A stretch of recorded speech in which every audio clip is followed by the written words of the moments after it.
됐나? 자, 여러분들 오늘 다음 시간입니다. 독서 일주일에 2차시씩 들었으니까 2개 다 들어야 돼요. 한 개만 듣고 하나인지 알았어요. 일주일에 하나씩 이런 거 안 통합니다. 그래서 2개 다 들어야지 독서 2시간 다 출석한 거니까 꼭 2차시까지 들어야 됩니다.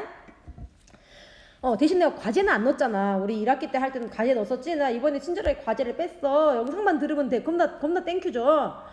자, 봅시다. 이거 지난 시간에 한 20번 이어가지고 21번 이어지는 내용입니다. 수능 완성 프린트는 172쪽이고, 여러분 나눠준 프린트 있죠? 그거는 21쪽이에요. 자, 그럼 내용 봅시다. 여러분이 문제 먼저 확인해 둔 거 알지요? 자, 문제 먼저 쭉 확인해봐봐. 21번. 윗글에 대한 설명으로 적절한 거 나중에 풀어야겠다. 22번. 기억의 내용으로 적절하지 않은 거. 이거 기억이 설명 끝나면 풀어야겠다 생각하면 되고요. 네, 기억 설명 끝나고 나서. 자, 그 다음에 이거 보기가 그래프 있네, 망했네 같은 생각하지 마시고, 그래프 있어서 힘들면 모두 다 마찬가지예요, 여러분. 그래서 그래프가 있구나. 그래프는 결국 뭐가 올라가면은 이런 게 올라가면은 이게 떨어지는지 올라가는지 이런 거죠. 그러니까 관계에 신경을 쓰면서 읽어야겠구나. 이게 증가하면 이게 감소한다. 이게 감소하면 이것도 감소한다. 이런 거. 근데 우리 지난 시간에 경제지문 했었죠. 전부 겁나 힘들어하면서 했었잖아요. 그 경제지문에서 본 내용도 결국 이런 관계들이 중요했었는데 항상 경제에는 이게 나옵니다. 놀랄 일이 아니에요.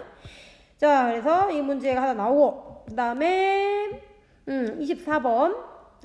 그래서 23번은 사례 적용 문제고, 이 그래프의 글의 내용을 바탕으로 이 사례에다가 그래프 해석에다가 적용해가지고 이해하는 문제고, 그 다음에 24번 똑같이 보기가 딸려 있는데 얘는 비교하기 문제예요. 그래서 보기에 나와 있는 견해하고 윗글에 나와 있는 견해하고 다른 점이 있어요. 어떤 점이 다른지 그 포인트를 잘 잡아가지고 풀어야 되는 겁니다.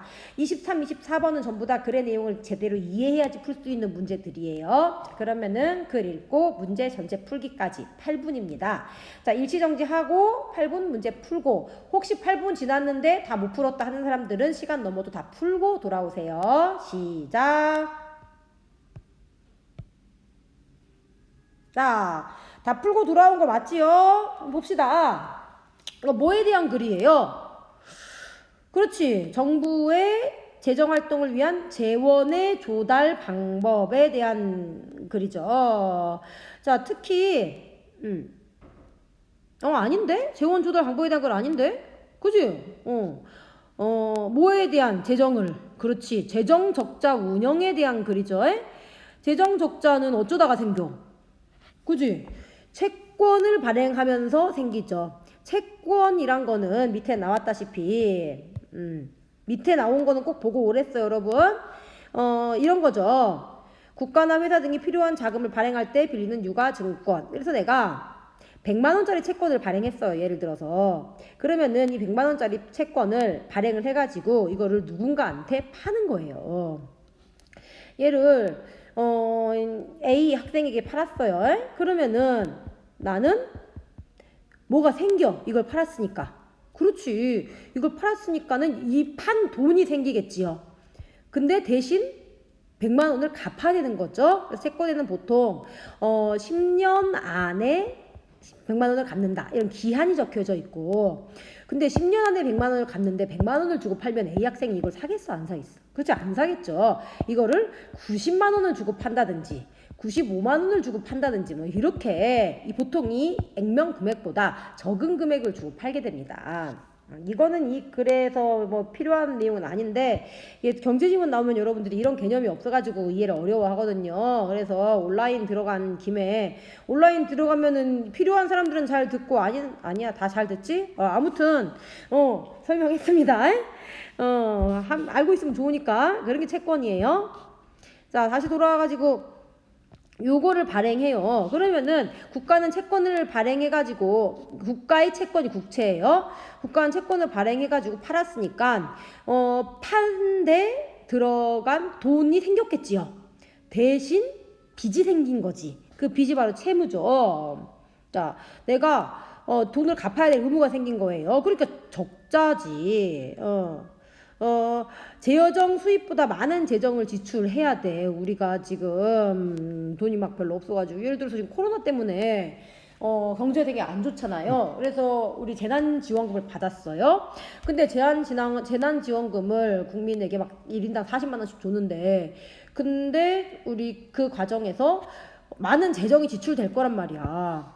근데 재정 수입보다 더 많은 지출을 하게 될 수도 있어요. 그럼 그게 바로 뭐야? 그치, 적자인 거죠. 이건 웬간하면 하면 돼, 안 돼? 그치, 웬간하면 하면 안 되겠죠. 하지만 어쩔 수 없을 때가 있어. 바로 지금 같은 상황, 경제가 너무 안 좋아. 그래서 그런 거 안 하면 사람들 다 망하게 생겼어. 그러면은 정부가 적자 운영을 하게 될 수도 있죠. 지금 우리나라뿐만이 아니고 세계 모든 나라들이 다 적자 운영일걸? 올해는. 자, 어쨌든 그런 재정 적자 운영에 대한 뭐의 이론? 그렇지, 신고전파의 이론에 대한 설명이 나와 있어. 기억이 나왔어. 그러면은 문제로 가? 아니지, 그지? 이 다음과 같은 이론의 내용이 다 끝나야지 문제로 가야겠죠. 자, 그래서 요게 뭔지 하나씩 잘 파악을 해야 한다. 자, 봅시다. 먼저 재정 적자 운영이라는 게 뭔지 설명을 했죠. 여러분 밑줄 쳐져 있지? 재정 적자 운영이 뭐라고? 그지? 정부가 적극적인 주체는 정부야. 돈을 많이 써. 그래서 사업을 막 벌여. 정부가 돈을 많이 쓰면은 국채를 발행해가지고 이제 여러 사업을 벌이는 건데 첫 번째로 어떤 사업이냐? 국채를 발행해서 시장의 가용 자원을 흡수해가지고 자, 시장에 돈이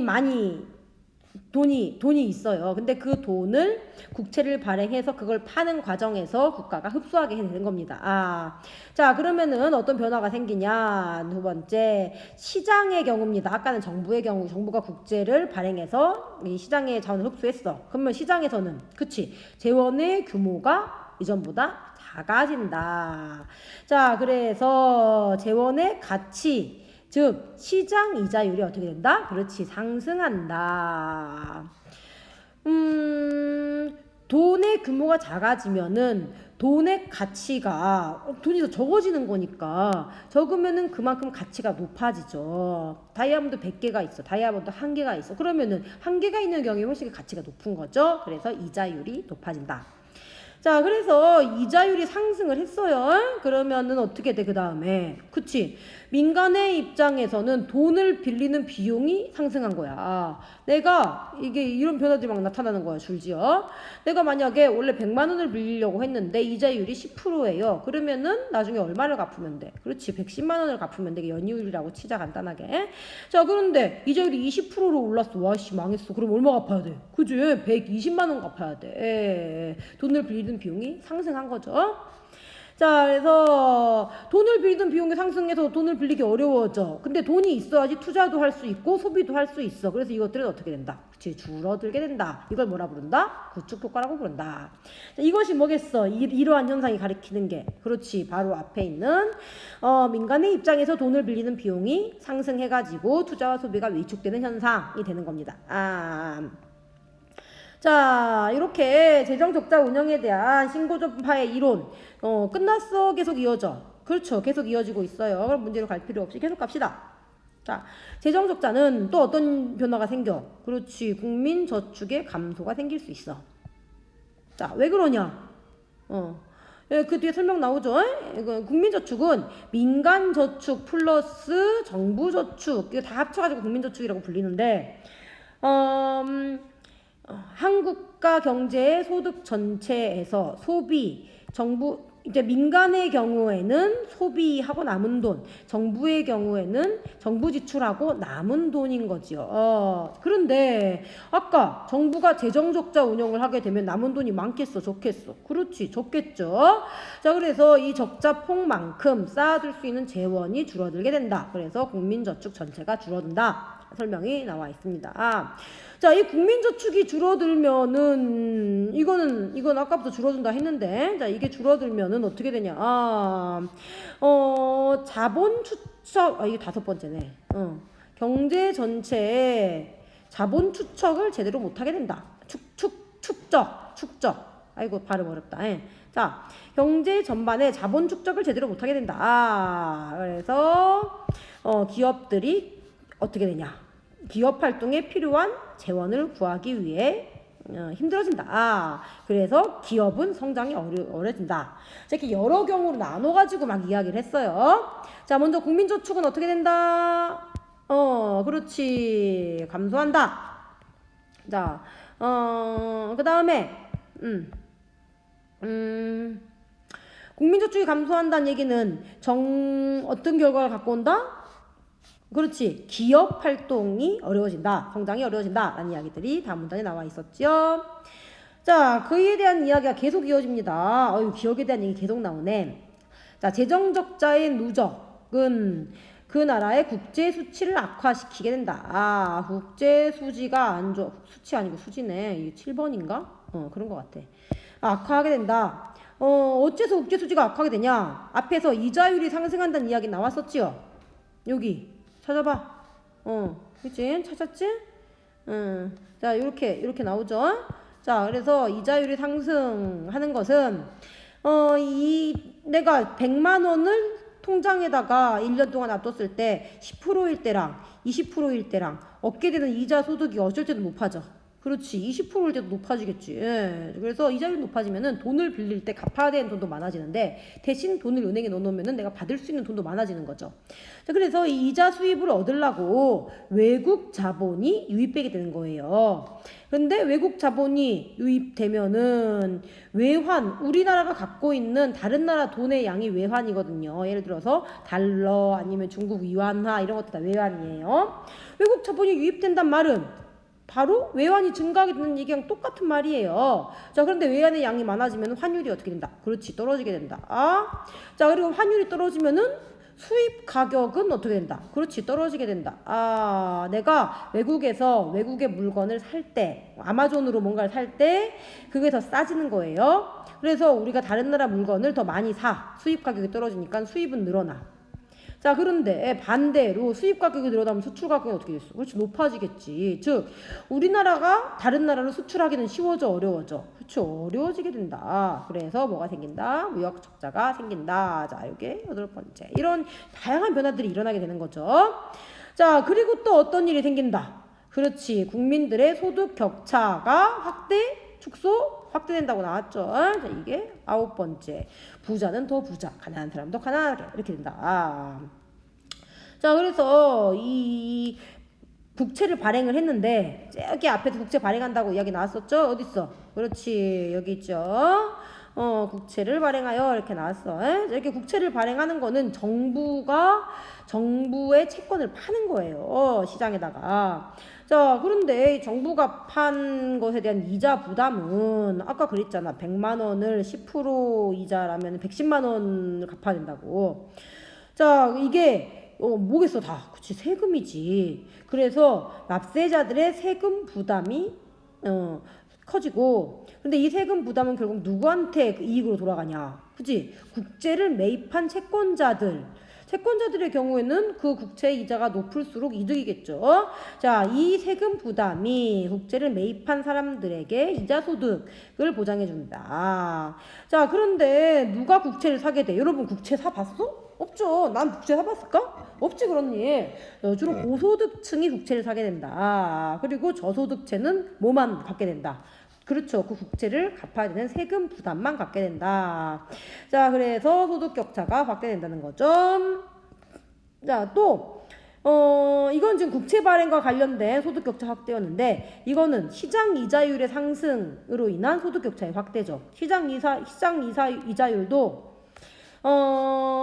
채권자, 돈을 받을 권리가 있는 사람들은, 돈이 있는 사람 없는 사람, 그렇지, 돈이 있는 사람이 돈을 빌려주고 받을 권리가 있겠죠. 그럼 이 사람들에게는 이자율이 높아지면은 내가 그 이자로 받을 수 있는 금액이 그만큼 늘어나니까 이 사람들은 돈이 많아져.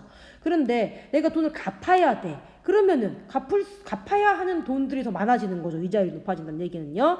그래서 저소득층은 더 가난해진다. 겁나 슬프다. 아따 슬프다. 자, 그 다음 문단.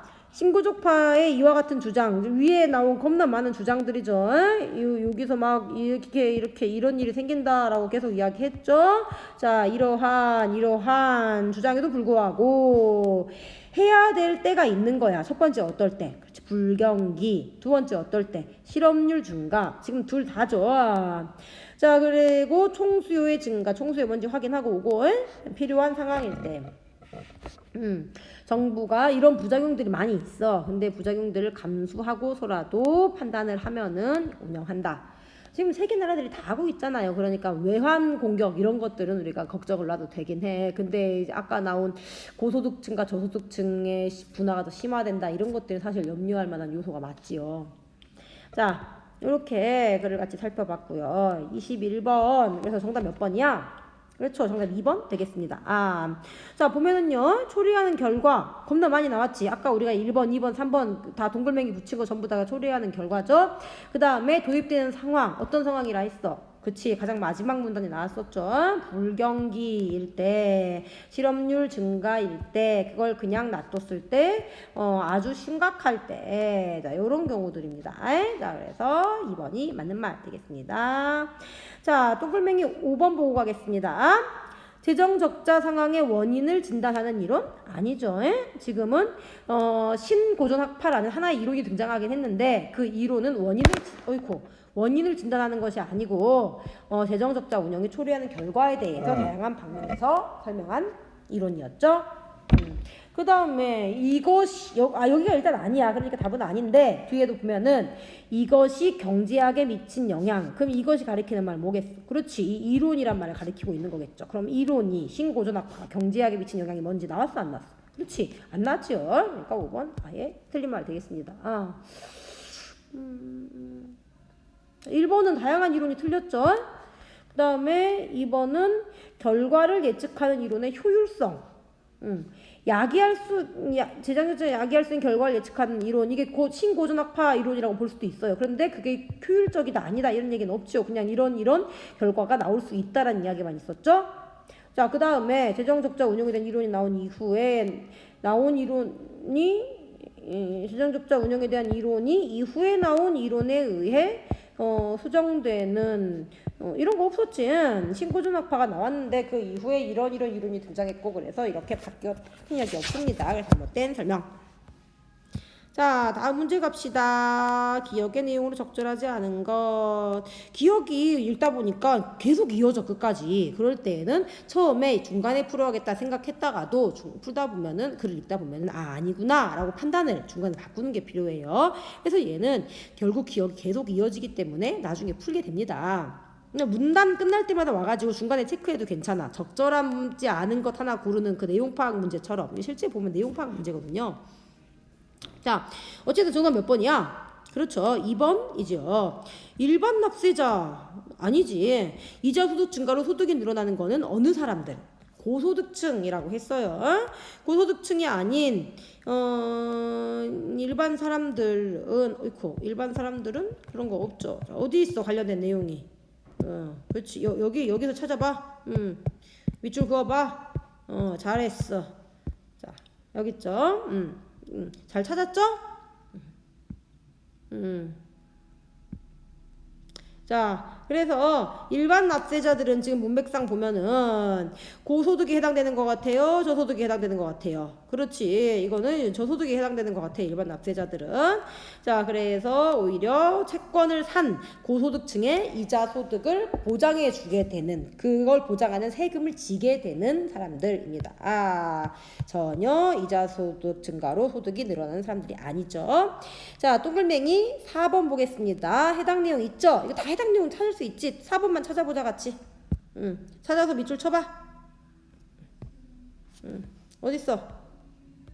귀여운 얘기 여기 있네. 아유, 잘했어요. 자, 그래서 이런 내용이 있기 때문에 동글맹이 4번은 맞는 말이다. 자, 나머지는 생략하고 가겠습니다. 나머지도 다 저렇게 그래서 찾을 수 있는 것들이죠. 자, 그 다음에 3점짜리 이런 문제가 이제 1, 2등급까지는 아니고 이게 글이 쉬웠으니까 2, 3등급 나누는 문제 정도 되겠습니다. 자, 보자. 복귀 내용은 다 읽었을 거고 여러분들 그래프 볼 때는 항상 X축, Y축을 보라 했어요. 그래서 얘는 뭔가 음악 소리가 나 어디선가. 이거 30분 끊는 게 나 목표인데 되겠지? 20분이니까 지금 할 수 있어. 자, 그래서 얘는 대부 자금, 대부 빌린 돈이에요. 여기 나와 있죠 설명. 자, 그래서 대부 자금이 거래가 얼마나 되는지, 빌린 돈이 총 금액이 뭐 10만 원인지 100만 원인지, 국가 단위면은 막 몇 억 몇 조 이렇게 되겠죠 아마. 그 거래량에 대한 이야기, 비율이고, 그 다음에 Y축은 그렇죠 이자율인 거죠. 그래서 거래량이 늘어날수록 이자율이 늘어나냐 줄어드느냐 보니까는 S1 S2 즉 국민저축을 재원으로 하는 자금 공급은 거래량이 늘어날수록 이자율이 늘어나 줄어들어. 그렇지. 예, 늘어나게 되는 거죠. 자금이 막 공급될수록 국민저축을 재원으로 해서 그럼 이자율이 늘어나고, 그런데 민간이 투자하기 위해 필요로 하는 자금 수요는 거래량이 이거 뭐라고 해야 되냐? 거래량하고 이자율이 반비례하고 있는 거죠. 이자율이 줄어들수록 거래량이 늘어난다. 거래량이 늘어날수록 이자율이 줄어든다. 이렇게 이야기하겠죠. 자, 대부 자금 거래액, 거래 금액은 거래량 X축 곱하기 이자율 요 두 개를 곱한 겁니다. 예를 들어서 P2의 거래량이 10이라고 생각해 보세요. 그리고 이거 이해가 잘 안 가면 여기다가 나름대로 숫자를 넣어봐. 자, 10원이야. 이게 이제 거래량. 자, 10원이야. 그 다음에 이자율이 이제 10이야. 10%야. 그러면은 이 거래액은 거래량과 이 이자율을 곱한 금액인 거죠. 여기 면적이죠. 자, 그래서 이게 거래량 10원. 10원 너무 현실감이 없다. 보통 거래량은 막 100억, 막 100조 이렇게 가니까 나 그거 좀 약해. 그 많은 숫자에 100억이라고 해볼까? 100억일 때 요만큼이 되는 거죠. 갑자기 겁나 크게 느껴지네. 자, 그런데 이게 120억이야. P1. 그러면 이제 요만큼이 되는 거죠. 이 대부자금 거래액이요. 자, 요 정도로만 이해해도 이거 문제 풀 수 있습니다. 자, 가봅시다. 자, 정답 몇 번이었지? 그렇지. 정답 4번. 맞춘 사람 굉장히 잘했어요. 자, 그럼 4번 먼저 보겠습니다, 우리. 자, P1, P1 빼기 P2. 그럼 여기서 여기 뺀 요만큼이죠. 예를 들어서 이게 10이고 이게 10이라면은 여기 2겠죠. 자, 그 다음에 R2 빼기 R1. 여기겠죠. 그럼 여기가 8이고 여기가 7이라면은 여기는 1이겠죠. 자, 요만큼. 대부 자금 시장에서 재원의 규모가 줄어든 것을 확인할 수 있습니다. 아니, 갑자기 요거를 막 빼? 아니지.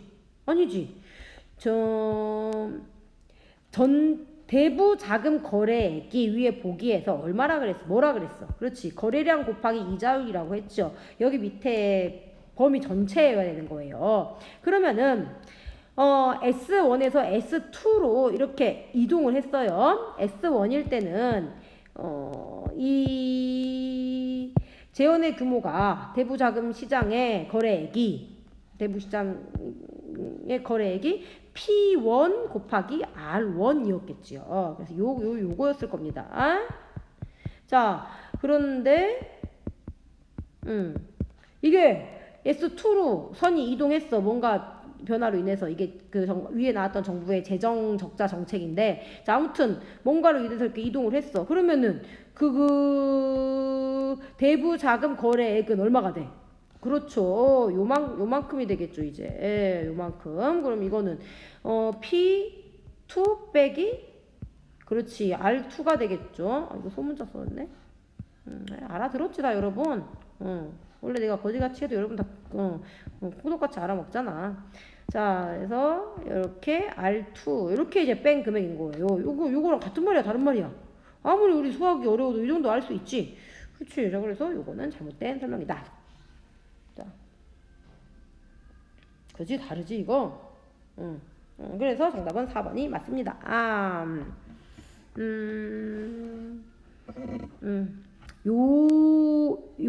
여기는 겹치니까 여기에서 여기를 뺀, 잘 안 보이나?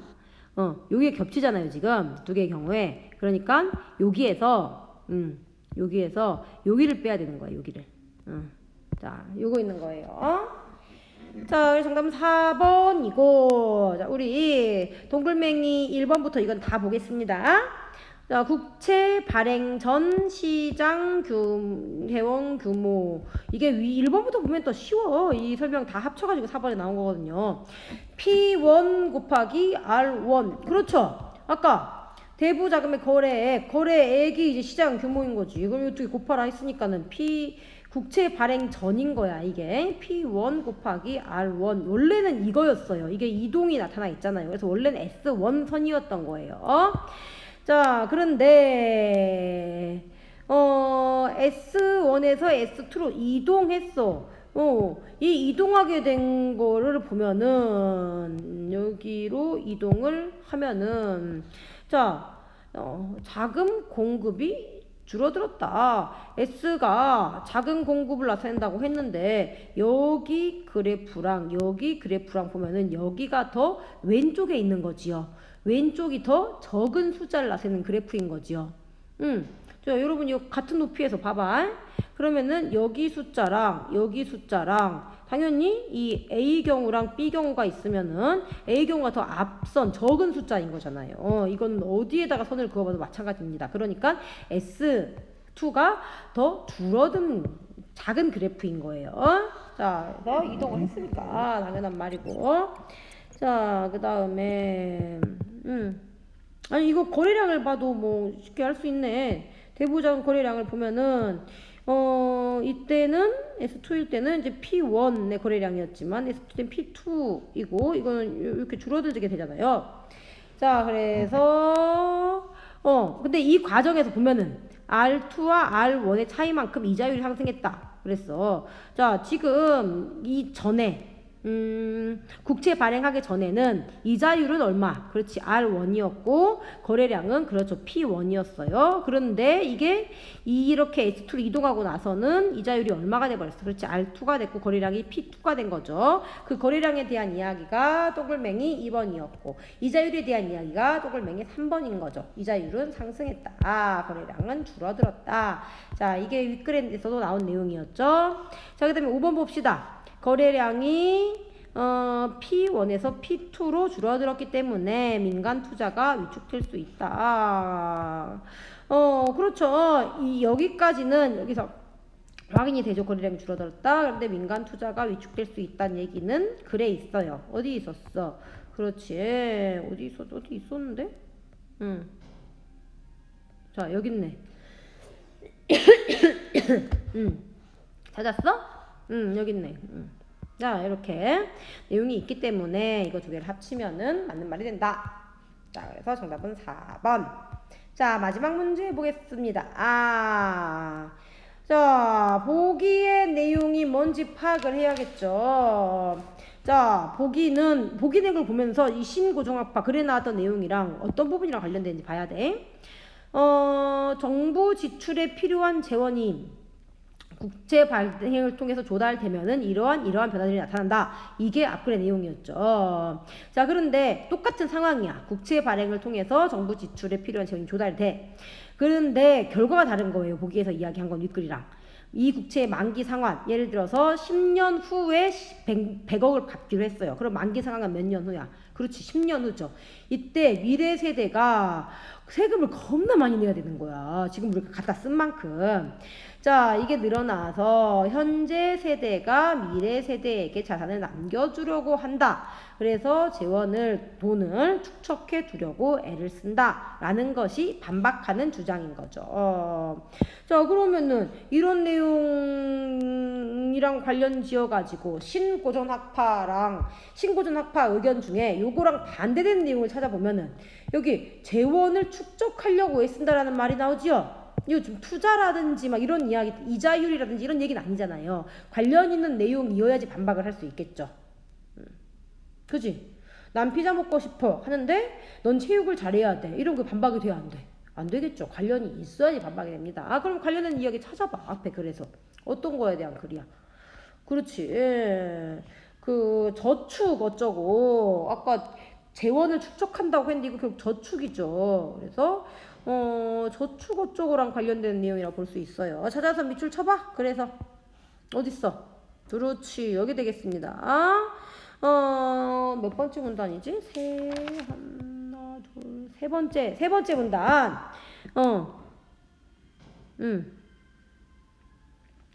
자, 국민저축을 줄이는 결과가 생긴다. 그래서 그러면은 경제 전반의 자본 축적을 제대로 이루지 못하게 된다. 이런 이야기가 있었죠. 그래서 기업들이 성장에 어려움을 겪는다. 이런 내용까지 이어졌습니다. 그래서 요게 아니라는 거죠. 이렇게 신고작부에서는 보고 있지만 그렇지 않고 우리가 미래 세대를 걱정해가지고 오히려 재원을 축적하는 경우도 있을 수 있다. 자, 그렇게 생각하면 정답이 몇 번이야? 그렇죠. 몇 번이라고? 2번 되겠습니다. 보시면은 2번 내용 민간 저축을 증가시키는 요인이 재원을 축적하려고 했으니까는 저축이 증가하겠죠. 그래서 자본 축적을 오히려 가져온다라는 겁니다. 자, 동글매기 3번 보고 가겠습니다. 민간 자본의 축적을 여기까지는 맞는 말이야. 그런데 민간 자본 축적이 계층 간 소득 격차의 축소를 가져온다. 여기는 지금 합리적인 원인과 결과 관계가 될 수 없지요. 글에 나온 내용 없고 거기에도 나온 내용 없지요. 그래서 여기까지는 맞지만 뒤에가 잘못된 설명이다. 그래서 3번은 답이 될 수 없다. 정답은 2번이다. 나머지 것들은 저축에 대한 이야기가 전혀 없지요. 그래서 답이 될 수 없다. 오늘 여기까지입니다. 자, 다음 지문은 학교에서 보겠죠? 다음 주문이 사실 좀 길고 어려운데 이거 1시간 꼬박 걸리겠는데 이게 이런 걸 온라인에서 했어야 되는데 사실 그래서 내가 이걸 먼저 할까 약간 고민을 했는데 그냥 순서대로 하기로 했습니다. 자, 오늘 여기까지 이렇게 일주일 2차시 수업이 끝났습니다. 여기까지 들은 사람들은 독서 이번 주 수업 다 들은 겁니다. 수고하셨습니다. 빠이.